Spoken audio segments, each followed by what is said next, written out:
All right, y'all. We are live. We are live here in effect, baby.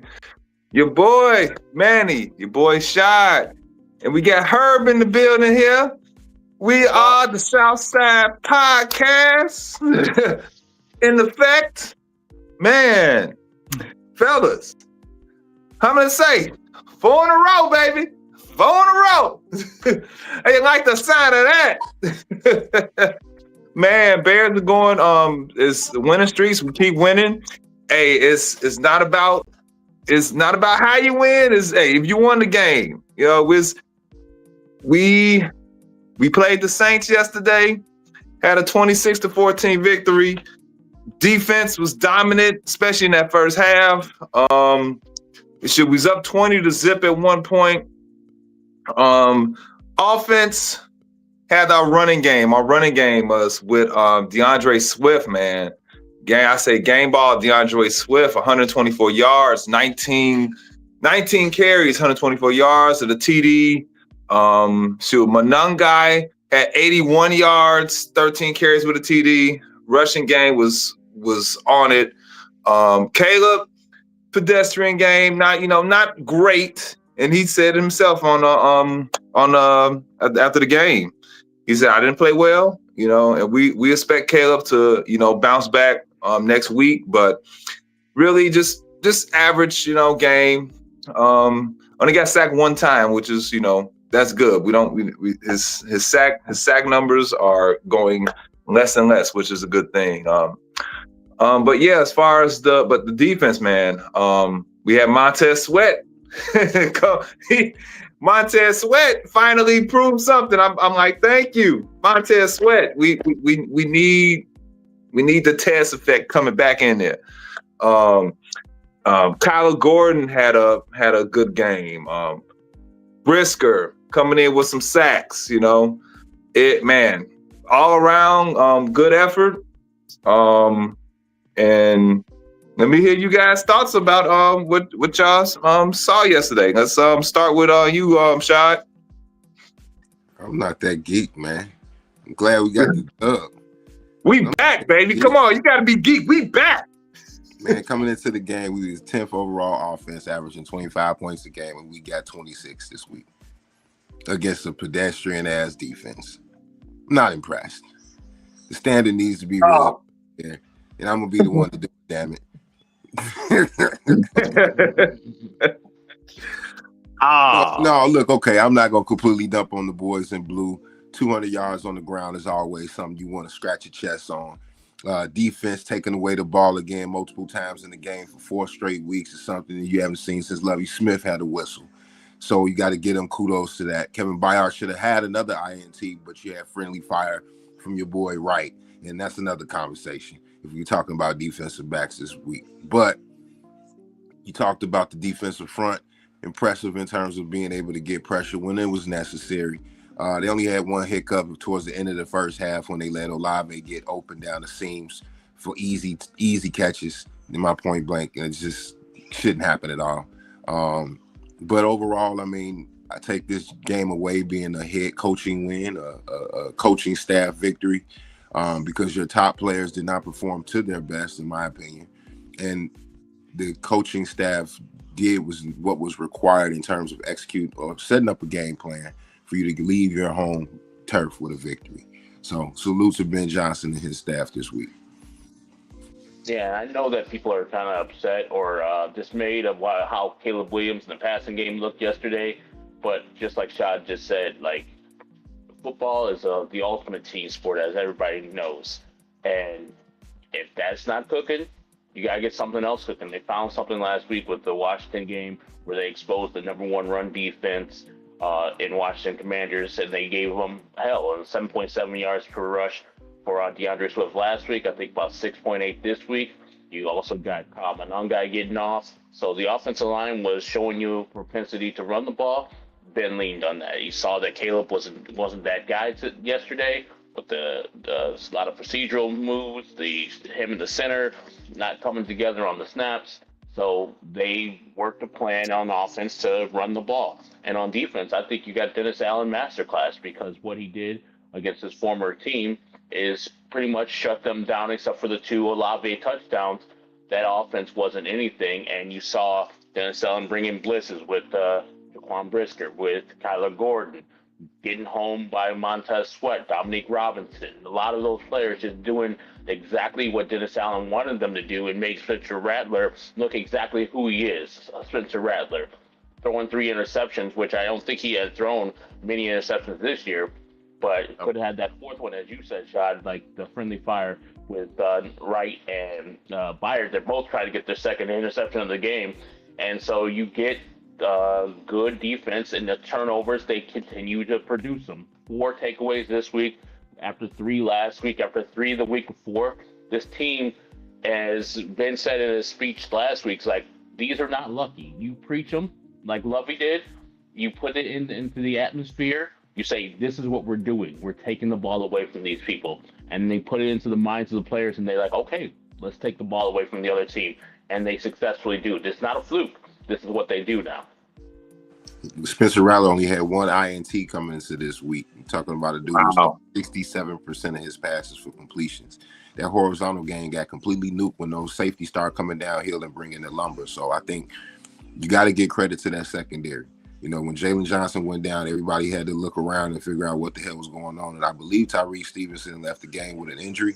I'm not sure, Manny, if you want to double check that, but you got to give kudos to the secondary making the plays, and having Kyle Gordon back, man, is invaluable, most definitely. Oh yeah, no, definitely, man.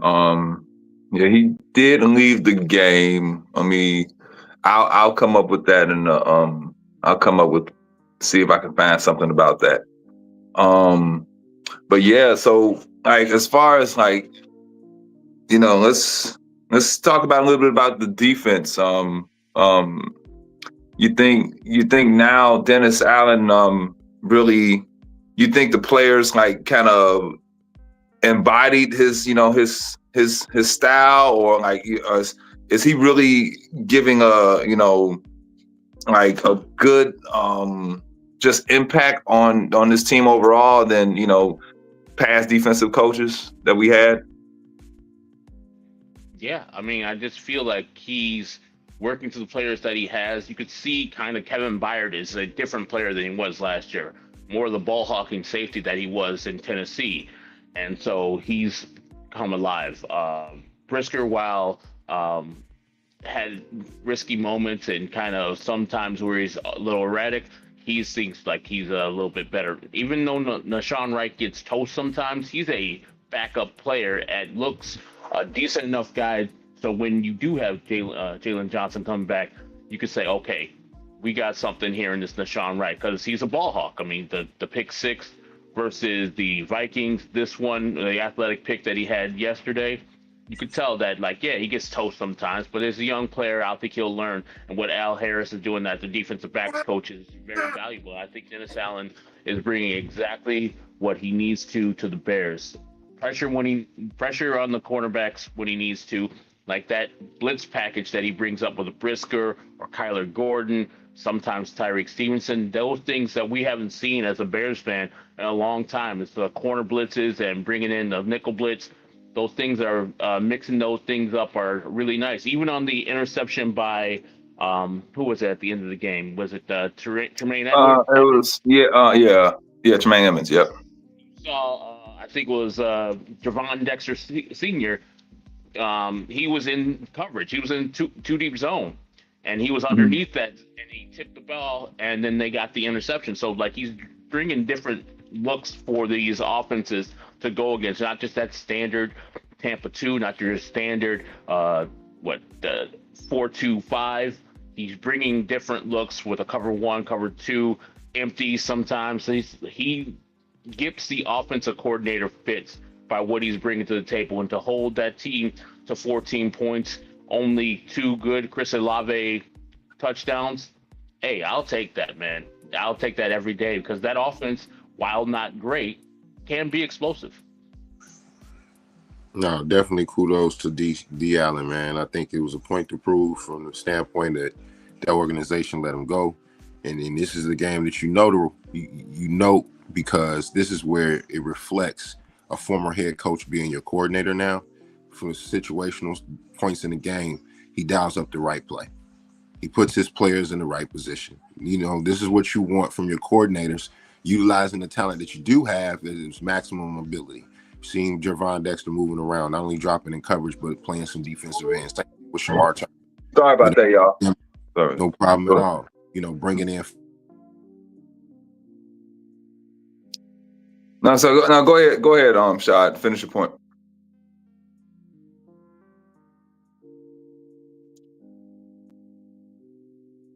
Shad, you hear me? I think we got technical difficulties. You there, Herb? I'm here. Can you hear me? Yeah. I think Shad his video kind of paused a little bit. Well, until he gets his video on, let's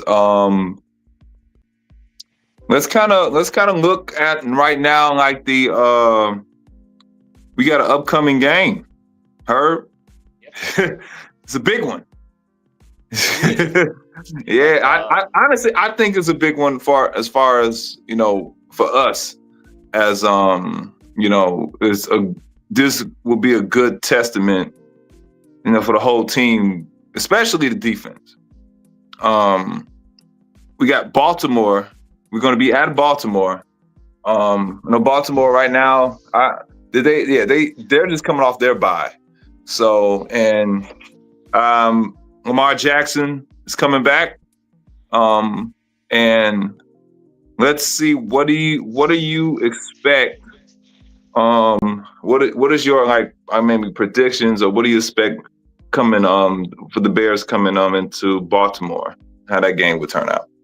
I think if Lamar's gonna play, that's good for the Bears defense. It's a good test to have that defense of the Bears to go against that dynamic of a player. Should have been the MVP last year. But he'll be coming off a hamstring injury, so I think maybe Ginger, and he won't be his regular Lamar, but he'll still be better than what they have there as the backup quarterback. Now, if he doesn't play, I think the Bears should easily walk. Now, with Lamar there, it's going to be, like you said, it's a measuring stick. 4 in a row from the Bears going into Baltimore, trying to get a dub. I know Detroit did that earlier, but we're not Detroit. We're a team that won 5 games last year. Winning 4 in a row feels great. But if you look at the teams, you're like, okay, they beat the listless Cowboys, they beat the Raiders, they beat the Commanders, and now they beat the Saints. This is a step up. Even though the Ravens' record is what it is, if you have Lamar Jackson under the helm, it's going to be a tough game. It's going to be a litmus test for the Bears, because I know these people look at these 4 games that the Bears are playing, where it's the Saints, the Ravens, the Bengals, and then I think it's the Giants after that. They look at them and say, hey, let's go and grab some dubs because these teams suck. But if Lamar Jackson's there, I don't care what the Ravens' record is. That team is formidable. That team will be ready to play. You're going to get everything you need and want to handle against them. Hey, is Derrick Henry? Yeah, he's had fumbling problems, but is he not still King Henry? I don't want to go against that. I don't want to be a Bears defender this week if I got to go against Lamar and D-Hen. But this is the test you signed up for. And if the Bears find a way to win 5 in a row, especially versus Baltimore, man, there ain't going to be no stopping this team, because then you have some easy games. Because I don't care what Joe Flacco did versus the Steelers a couple weeks ago. Please bring that Cincinnati Bengals team to me. Let's eat. Shad, we talking about the upcoming game against the Ravens, and I was just saying it would be a good litmus test, especially for the defense.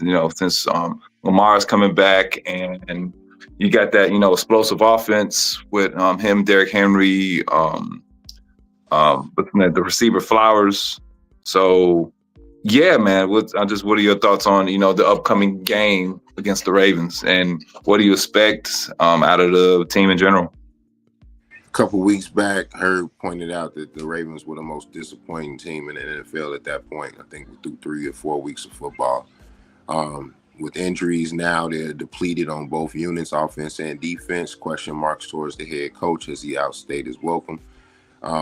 perfect storm for a team that's run 5 in a row. I hope you don't get your shit kicked in if you go to Baltimore this week. Reason being, if you go in there one dimensional like we've shown offensively, and it's not by purpose, Ben Johnson, if you cannot throw the ball against this secondary, you'll struggle to win this game, because the difference from having an MVP and Spencer Rattler being the opponent is that he won't give the game to you. You know what I mean? So, not to say that the Bears can't fortify that defense with getting turnovers, because the Ravens are, I believe, in the top half of the league in turnover ratio, so to speak, fumbles being a big part of it. But it's really going to be a test in terms of the toughness component as well as the mental toughness for this team.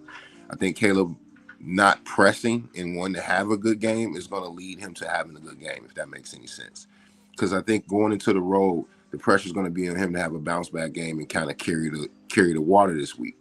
This is not the opponent that you want to try to do that with, because they have the type of athletes in their secondary that's going to cost you 6 points. We saw an interception this week because he forced the ball up the sidelines, and we don't want to see those traits start to build mid-season going into the cold weather. So I'm hoping that you can see some changes within the passing game against this Baltimore Ravens team, because you can't come out like we did this week with a punt, field goal, and an interception on your first 3 drives.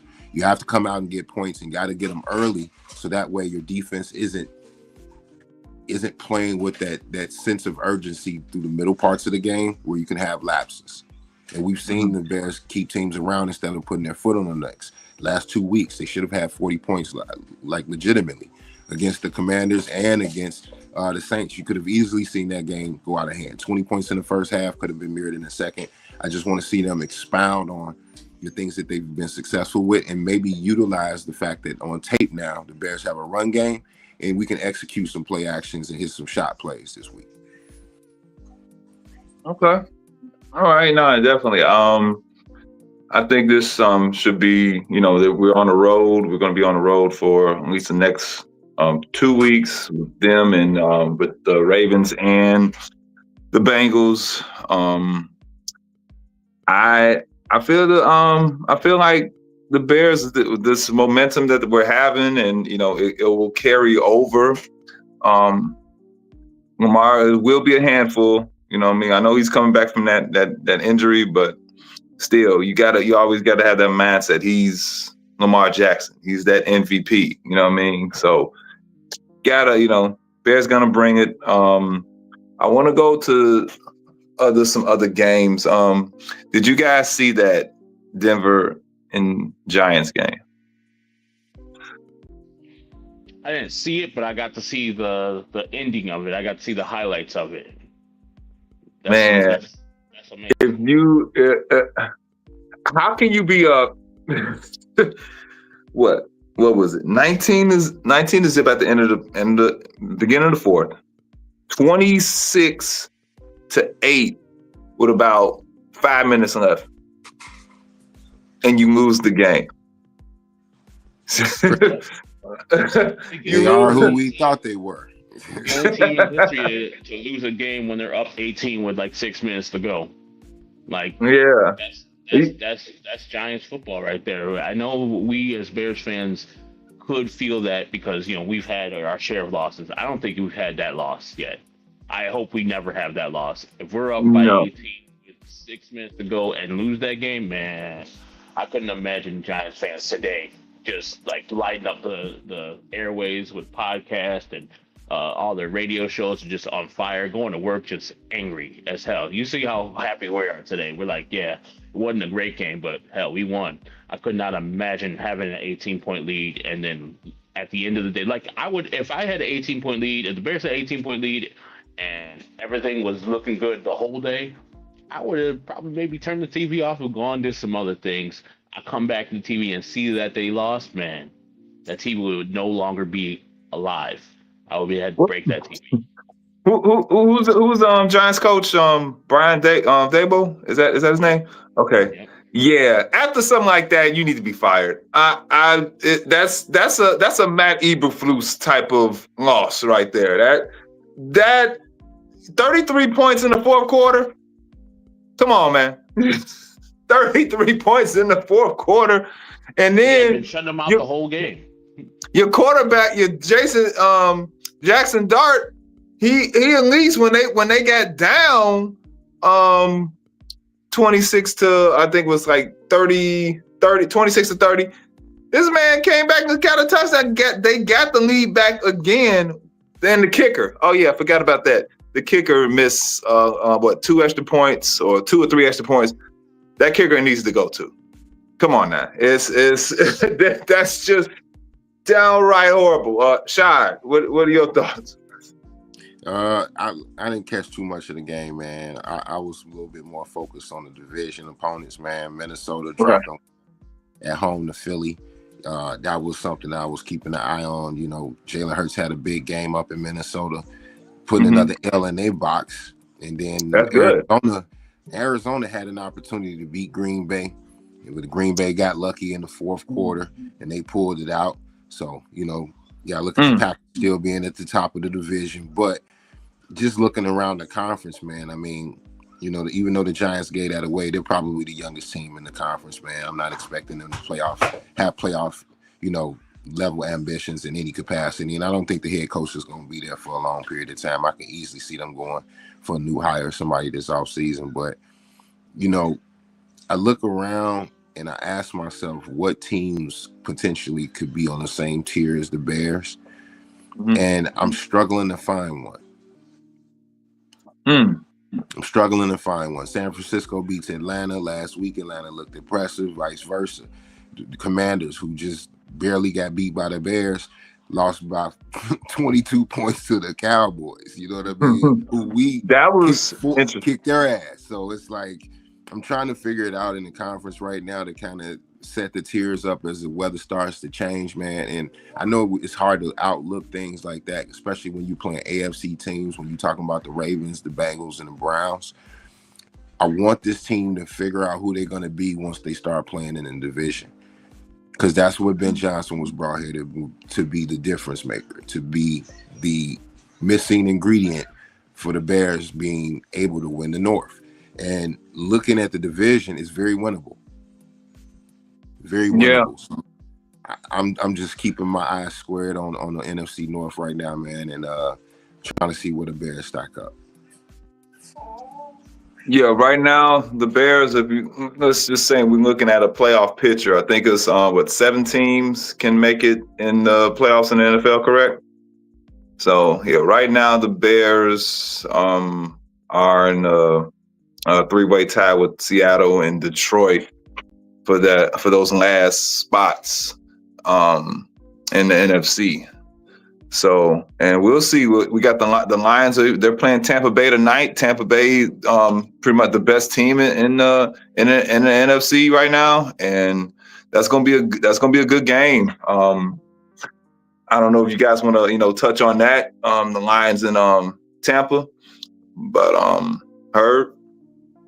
Yeah, I think if the Lions lose today, they'll have the same record as the Bears, and of course they beat the Bears, so they would have the tiebreaker. But yeah, I'm rooting for the Tampa Bay Bucks tonight to win that game and Baker Mayfield to continue his MVP candidacy, because the way he's been playing this year has been phenomenal. Without Mike Evans for some of those, without Chris Godwin for some of that.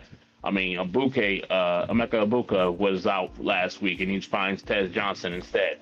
Like, that guy is a testament to quarterbacks everywhere that you can fail, and I'll put those in quotes because he was in Cleveland, in another spot, and then succeed after going everywhere. Went to Carolina, went to LA, and now he's found a comfortable spot out there in Tampa Bay, and with different coordinators. Like, his coordinators keep on getting jobs. Like, Dave Canellis got a job, Liam Cohen got a job, and now he's on to his third guy, and it's still Baker Mayfield. He's still the difference out there in Tampa Bay. I'm looking forward to him dominating tonight versus the Detroit Lions. I hope at least that's what's going to happen, because then the Bears can have an opponent that they play that beat them soundly, come back down to their level, and then when the Lions do come back here to Chicago, exact some revenge, because I don't think the Vikings are any good. I don't care what they did on the first game. Our team wasn't ready then. They caught us on the right time. At home, early season, our defense wasn't balling as much as they are right now. The next time we play the Vikings, we're going to smoke them. The Lions are good. They're not 30 points better than the Bears. And the Packers, man, that Jordan Love is fool's gold. I think the Bears are not the best team in the NFC North, but I don't think that they're as bad as they were last year, where they only got the one win versus the Packers at the end of the year. I think the Bears can go 500 this year, even though they lost their first two games in the NFC North. I think they could still go 500 in the NFC North with a 4 wins coming down the pike, or 3 wins coming down the pike, and then just losing one of those games, probably a road game versus the Packers or something like that. Okay. Shad, you got anything to add? No, he was dead on the Grizzly right there, man. The Packers are definitely a flawed team, and as much as I'm impressed with.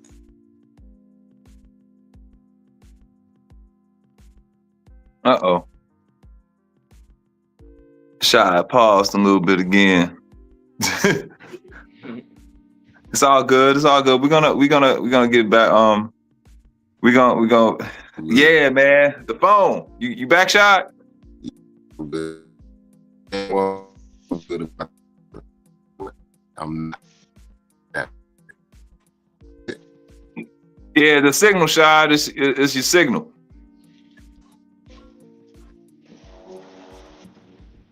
Okay.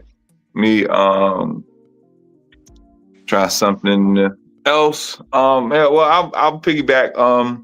Yeah, just by looking at the standings here, I honestly think, because I initially I had the Bears going like 10-7, 9-8, just a little bit above 500. So I still think that's a possibility too, especially now with the Ravens and the Bengals, and not, they're not 100% as far as healthy, and they have their own like issues going on right now. I think right now the Bears are in a good spot. We're gonna see Green Bay come down the pipe. I think we're gonna get our revenge back on Minnesota as well. So can't wait to see that, man. Hold on, this shot back. All right, we good. Talking too good about the division, man. So guess what? I'm not going to talk good about the division. Bear down. Okay. All right. That's what's up. All right. Yeah. So, we got NBA season now coming up. NBA season starts tomorrow. I don't know, guys, if you guys want to kind of talk about the Bulls. I know we have a young and upcoming team. Young Josh Giddey signed that max. I think it was max contract for him. I think it's well deserved. I think it was to 25 mil, 4 years, so like 100 mil. Good contract for him, and I'm interested to see what to expect from the Bulls this year. I don't expect too much. I expect for them to be like a transition type of flowing offense, going out on the break, with Giddey leading the way. I think Giddey can be most improved player this coming season. And yeah, like Montez Buzelis, I think he's gonna take a step up too, as far as his scoring, as far as his playmaking abilities. And we still have Vooch. I think Vooch could be trade bait, because we got pretty much rid of everybody, but Vooch is still there. And yeah, so I'm looking forward. I think the Bulls can get into that, getting that play in. We've been in play-ins for I don't know how many years so far, but I think with this group especially, I think play in maybe 8, 7, 8 seed would do good for them. Well, not do good, but that's what I'm projecting. What are you guys' thoughts on the NBA for the Bulls and this coming season? I think the Bulls kind of got lucky as far as the rest of the East being weaker. I mean, you've got no Jason Tatum in Boston, no Tyrese Halliburton in Indiana, and no Dame Lillard in Milwaukee. All those teams going to step back. Of course, Cleveland, I think, is the cream of the East. They're going to be rising up to the top got our guy Lonzo Ball out there. Now I think that is a deadly team. That's a team that can compete for a championship this year, especially with him and Spider Mitchell out there. But as far as the Bulls, they got two players or maybe three. I don't know if Vooch is a free agent after this year, but Ayo Dosunmu and Kobe White are free agents after this year, and they're going to look to get paid. And they saw what Josh Giddey got paid. They see Matas Buzelis being groomed as probably the next one. They probably can't keep both those guys if they can keep either of them. And I think they'll be going out to get theirs this year. Kobe's going to try to be an all-star this year. I think he's going to be that guy's going to elevate his game so he get his money right in the free agent. And Io's going to come off the bench, even though in this preseason he's been looking more like a instant offense scorer, and he's a two-way player. So they're both going to be trying to get a real nice paper check at the end of this year. So I'm expecting the Bulls to rise up to the part where you don't have to play the play-in game. So I think they're going to be either 6 and maybe 7, so they have to play the one play-in game.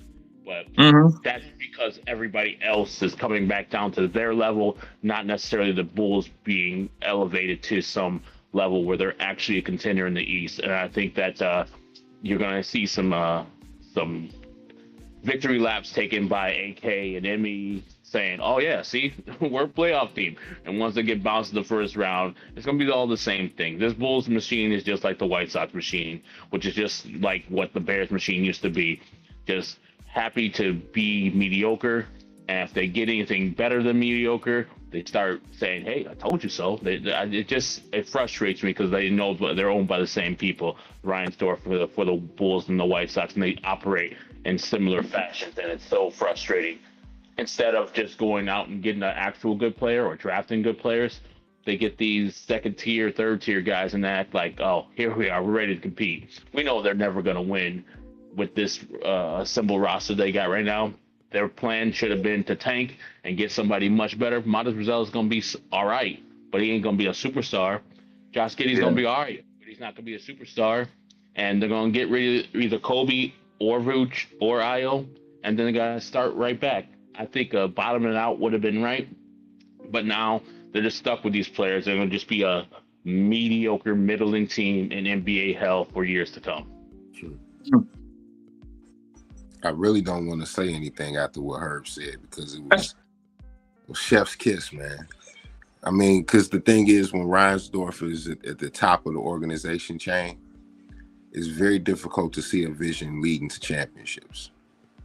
Yeah. And this city is starving for basketball to matter.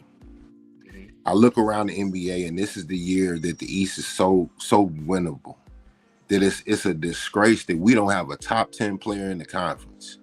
So I look at the roster and say, you better hope to Buzelis that he is actually way above what people thought he was. Now, keep in mind, before he was drafted the year prior, they said he was a #1 prospect, #1 pick prospect. Went to the Ignite. His stock dropped a little bit because he was saw by NBA scouts and they didn't believe he had that extra level. You never know what happens when you put a dude in a comfortable situation, being his hometown, how that can change that season. So I'm going to look at it optimistically and say if Buzelis can show us a jump to about 18 points a game, it ain't Giddey that's going to be your most improved man. It'd be Buzelis. Because in the conference that, you look at right now, Cleveland, Detroit, Indiana, Bucks, those are in your division. All 4 of them right now are playoff teams. So you're at the bottom of your division. You think Indiana is? Because since they lost? Absolutely. Because they drop off by having the championship ceiling there because he's not there, but they have a playoff roster, a playoff coach, and a playoff infrastructure in Indiana. Unless they just get completely destroyed with injuries, that's still at least an 8th seed based on the makeup and the things that they have. And I know they lost Miles Turner, but they had I was going to say that. They have 2 replacements on the bench that are going to subsequently replace those statistics that they got. Now, you can look at the Southeast and say, okay, it's been Miami for the last several years, but Orlando's coming. I like what the Hornets have done over the last 4 years in the draft because Brandon Miller mixed with Bridges and Melo, that can be nasty on a nightly basis. is always hurt, but if they healthy, that can be a nasty trio in the East, man. The Hawks have drafted well, and Trae Young still holding on and look like he's still interested. So that's another 3 teams out of another division. And even though the Celtics are, you don't know what they are, you still have to put them as a playoff caliber team. The Knicks are probably the second best team behind Cleveland. So from that standpoint, even if the Raptors take a jump, it's hard for me to feel confident in what Herb's saying in terms of a 6th seed unless everybody falls into a perfect role. Billy Donovan lets the young boys make mistakes in live games and win and lives with the results. And maybe you do see a ceiling that we couldn't predict where you remember with the Baby Bulls or the team with the second rendition where you had John Salmons and E.T.S Moore and those guys, where it was kind of a poor man's team where you had about 8, 9 guys, but we had what was called a bench mob, where you literally had 2 teams, and on any given night, one of those rotations could kind of carry you in the fourth quarter, especially if you got a guy that's hot like a la Ben Gordon, Kobe White. He's going to have no pressure from Zach LaVine, no pressure from DeMar DeRozan not to take those shots now. So honestly, he's the league or the franchise #1 3-point shooting of all time. So if you want a guy that could potentially make a difference in the Bulls actually being relevant, your hope is Kobe White and the ascension of Buzelis. So that's what I'm gonna be watching and cheering for with the music, with the TV on mute, because I can't take too much of Adam and Stacey, man. I just can't do it. Oh, you don't like Adam and Stacey? Too much home. I respect both of them gentlemen 100%, man. But I think that the mandate with who their employer is doesn't allow them to really tear ass into the team like they should. Back when I watched Norm Van Leer, Red Kerr talk about the Bulls, they had a candidness to them. You know what I mean? Even Kendall Gill on the post game with Jason Goff, it was still it wasn't fully there. You know, and like for me, I like to be able to talk about the Bulls in a derogatory fashion if they do something derogatory. That way, accountability starts with your fan base, and even if you have a mandate with your organization that money is first, your fan base at least will feel heard, or to the point where their support is even worth it. You feel me? So. Yeah. I hear you too, and it makes sense. Like I think what the teams don't understand with these homer calls is that people can hear that. Like we can hear BS. Like you can be on the team, you don't have to criticize necessarily, but the overly praise of as the White Sox did. They lost 121 games the year before, and I'm hearing praise for that team. Like there ain't no praise to be had. The Bulls have been bad for the last couple of years, and I'm hearing like the stands are filled up. Yeah, and I love Adam. I mean, I love Stacey King, but yeah, sometimes you hear the homer call where it's like they're giving excuses for what should really be. No, tell it like it is. You play basketball, Stacey. You know what it is. You came from championship caliber. Tell us what they're not doing right now. You don't need to throw people under the bus, but we're here as fans and observers to let you, as the people who are doing play-by-play, tell us what we don't know. If you're just filling us with sunshine and flowers, we can go anywhere and find that. You got to tell us, okay, he didn't do his job right, or this offense doesn't work because of X, Y, and Z. The Bulls need to change this personnel and to be a little bit better. I get you. I'm a Illini fan, so when I hear Illini radio where it's just all homer and not telling me what's going on, and then I go back to the play on TV and I look, it's like, that's not exactly what went on. That man just said. It's like, I see with my own eyes that person messed up, but you're telling me it was the referees who messed up, which creates a kind of a dependency and a blame on the referees instead of blame on the team and blame on the organization. I hear you right there, Shad. It's like, I can't stand a homer call. I got a bee right by me, so I'm gonna try talking stop. B, damn. I'm talking about the Bulls, so Jerry Ryan starts sending his bees against me. Wow. Yeah. No. Came directly from the advocate, man. You said what? I said those drone bees came directly from the Advocate Center. Heard. Hey, man, I believe it. I believe it, man. But yeah, no, you guys' sentiments, both of you guys' sentiments, I agree. Reinsdorf. I think Michael Reinsdorf is running the Bulls now. His father gave it to, but he's not really doing anything better than what his daddy did. And it's like, yeah, if I was maybe general, I know he's the owner, but the general manager, I think I keep off of it, getting his name, man. Arturas something. Arturas Karnisovas. Arturas Karnisovas. Mark Eversley. You need to get rid of these contracts. You got over 21 million with Vooch. You got over 18 million with Patrick Williams. I'm saying trade those guys to Golden State. Trade those guys to Golden State. Trade those guys to Golden State. Hey, but Manny, think about what you're saying, man. Like when Karnisovas was hired from Denver, bro, he was brought in because he's supposed to have an acumen with the international game. Outside of Buzelis, he hasn't hit on anybody internationally, let alone from America. Dalen Terry sucks. I want to be honest about Dalen Terry. Dalen Terry will never be above the 8th best player on any team that's worth talking about. I was going to say, who? When you had 4 guards already on your team, and one of them was Alex Caruso. So the question, your first move was to trade for Vooch to get a legitimate big to pair with Zach LaVine. But what you gave up to get dude helped Orlando turn themselves into a playoff roster. Like Lonzo Ball now is finna play playoff basketball after you waited 3 years on your bench with this guy in purgatory. My son's pissed off. You can hear him in the background. It's like it's really like they're working or operating backwards. And if you want to operate from a structure where we're gonna bring in talent, like bringing in Isaac Okoro is not enthusiastic for me as a fan. Like that doesn't move the needle. That doesn't make me buy more Garretts before the game starts. It just doesn't. And then Especially you draft. when I see the teams do things that make way more sense and are way more logical. And I'm asking myself, why can't the Bulls have a front brass that have connections that can consistently make in season or off season moves or decisions that actually make sense and benefit the team? Yeah. And I was gonna say, you also drafted a guy, that has the same type of frame as Buzelis. And it looked like similar game. It's like, so you drafted the same player twice. It's just talking about Essengate. Yeah.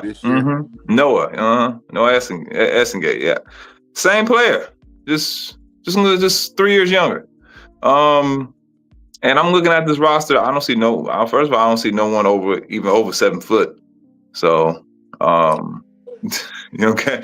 It's like you got a lot of the same guys. Jalen, like you said about Dalen Terry, Jalen Smith, Julian Phillips. See, I like Julian Phillips if you give him the right role. I like Io giving him the right role. I like some of the players they got on their team given the right role. Like I would put Buzelis at the 2. Like I'm the type, like you got to look at the NBA right now. You got guards, 6'8" point guards. You have to be willing to move guys around, especially when they show the versatility in their game to be able to handle those type of changes, man. Manny, the Bulls could have a real unique team, but they're not looking at it that way. They could have been pivoted off of Vucevic, but they felt that he legitimizes their playoff banter. Having him by himself legitimizes them trying to win games. And that's just what it is, bro. Because his resume says he's an all-star. He's a quote-unquote winning piece to a puzzle. It's bullshit, you know it, because you watched him play for 3-4 years plus. But the real journey is they've been kicking the can down the road to go get a young big to build in his nucleus. Like, if you really want to shake shit up, Zion Williams could have been had. You could have gotten Joel Embiid if you wanted to do this. You just saw Luka Doncic get traded and moved, and nobody even knew about it. This is things that are done because you identify somebody that you want in your organization to kind of build around. Ja Morant can be had. Like that's what I was gonna say. Ja. If you want to do these things, you can, but the Bulls haven't put themselves in NBA circles in the last decade to be relevant enough to do it. Not since Derrick Rose and we had a top 10 player in basketball, or let alone a conference, man. And that's been too damn long, bro. $100 million to Josh Giddey means nothing because you need to pay that money to hit somebody, and guess what? He's going to give you 16, 6, and 6. And if that impresses you, then your basketball sensibility is about as worthless as a piece of gum. Mm. Woo. That's a bar right there. Yeah, I know y'all probably going to disagree with this. I'm going to take it real quick before we get on out of here. Jonathan Kuminga is just not being utilized at all. Like, not being utilized at all really great in Golden State. They want to get rid of him. I think he'll be a good asset here, at least scoring wise. You know, he can show off his talents. I'm with you too, Shad. If you can try to see where you get Ja Morant here, that could probably build a good buzz here. You know, just he's a Derrick Rose type of talent. So you got a Derrick Rose 2.0 if you can get Ja. But I don't think Memphis is going to be doing well this year. I don't, you know, I don't see it. So they I were think the bottom of the playoffs last year. So I mean, with them losing Bang and having a little bit injury bad luck, considering Jaren Jackson is already hurt, yeah, man, they're gonna take a step back. But that's the thing. New Orleans ain't gonna be his team that you're gonna be looking at the thick of things in playoff contentions in the West either. They both have young budding stars that are up for max contracts, and the Bulls have not shown the capacity to go into the thresholds where the big boys play. That's why Jimmy Butler ended up going to an NBA championship in Miami, because they will spend the bread and the adequate resources to make sure that their teams, at least in the picture, being in the play-in is dog shit. It really is. You watch 82 games for a play-in and to go home embarrassed. Like, that shit should bother somebody up there, and it doesn't. And see, the thing is, you do have talent that comes through the door when it walks away and then is successful somewhere else. Alex Caruso stayed here for 3 years. We got, he's Alex Caruso, great defensive player. No, he's a key component to a championship roster. That's how he should have been thought about when he was here.